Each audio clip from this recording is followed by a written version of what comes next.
Hey there, welcome back to Pepper Geek. In today's video, I'll discuss wilted pepper plant leaves.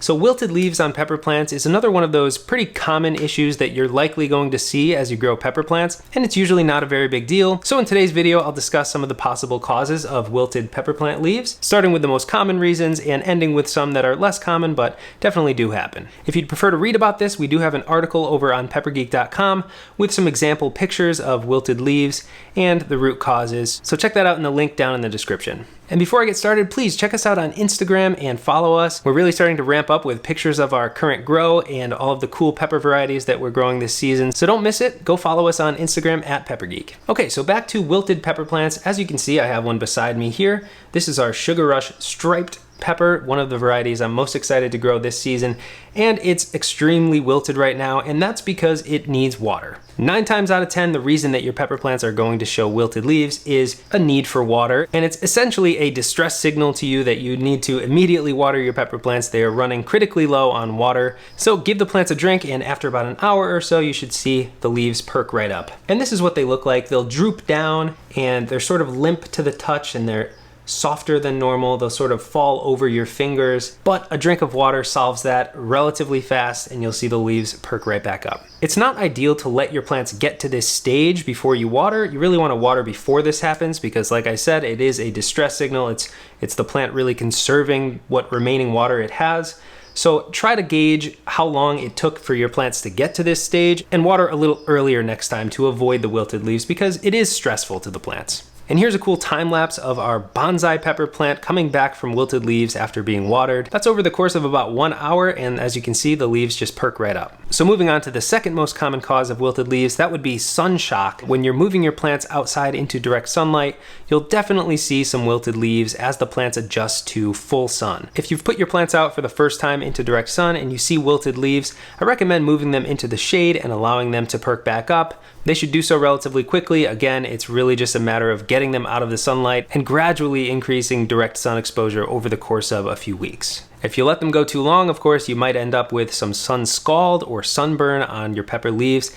Not the end of the world, but really ideally you gradually increase sun exposure so that that doesn't happen. The third possible reason that your pepper plants might be wilting is high temperatures. So even after your plants have been hardened off and they're completely used to full sun, on particularly hot days, they may still wilt their leaves. And again, that's really just a protection method of the plant. In extremely hot weather, 95, 100 degrees or higher, pepper plants are stressed out and they're transpiring moisture more frequently, and they're basically overheated. So when we're overheated, we sweat. Plants also transpire more water through the leaves, and the pepper leaves will wilt. So in this scenario, if you have potted plants, I would move them into the shade on particularly hot days. If you're expecting a heat wave, try to get the plants into the shade in the afternoon during the hottest parts of the day. If they're in the ground, it's a little bit trickier, but you can set up some sort of structure using some shade cloth or some garden fabric just to give the plants that afternoon shade to keep them from getting stressed out. And that's pretty important because in particularly hot weather, your plants can drop a lot of their flower buds and you can end up losing some of your harvests. So I know people think of peppers as plants that really like super hot weather, but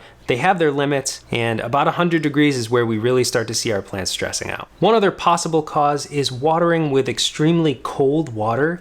If you have ice cold water and you water a plant that is used to room temperature, it can very quickly lean over to the side, sort of like the main stem will sort of form an arch one way or another, and that can just be a sign of very cold temperature shock. That leaning can also be caused by underwatering, so it could be one or the other, but try to water with room temperature water. Okay, so finally I'm ending on the least likely cause, and that is bacterial leaf wilt. It is a bacterial infection and it's more common in certain parts of the country. At least in the US, Florida is known for having a pretty bad infection rates for certain pepper varieties. And it's basically caused by high humidity, high moisture levels, and you get that a lot in places like Florida. This is definitely a possible cause for wilted leaves, especially if you've tried the other methods, water your plants, get them out of extreme heat. But if you're still seeing wilted leaves and they're starting to die off, then bacterial wilt might actually be a culprit. Now, thankfully, we haven't had this happen to us yet, so I'd recommend looking up some pictures of bacterial wilt and seeing some of the symptoms. I know that if you cut into the stem of an infected plant, sometimes you'll see some brown liquid oozing out of the stems. And in the case of an infected plant, really your best option is to get it out of the garden because pathogens can transfer from one plant to another. The article on Pepper Geek has some more details about bacterial wilt and some other resources where you can read more about it. If you're enjoying our content here on Pepper Geek or at peppergeek.com, consider supporting us. Some awesome people reached out asking if there was any way for them to donate to us, and so we started a Buy Me a Coffee page where you can buy us a coffee or two and show some additional support. No obligation, no pressure whatsoever, but if you'd like to, the option is there. I'll leave a link down below, and thank you very much if you decide to do so. And that's it for this video. I hope this was helpful. It's really just a small issue. Most of the time your plants just need some water, and you'll see that they perk right back up in a matter of an hour or so. We're getting really excited. Our plants are going to be moving outside in a matter of weeks. They're looking great, and I hope yours are too. And as always, leave comments down below if you have any questions. Thanks for watching Pepper Geek, and I'll see you next time.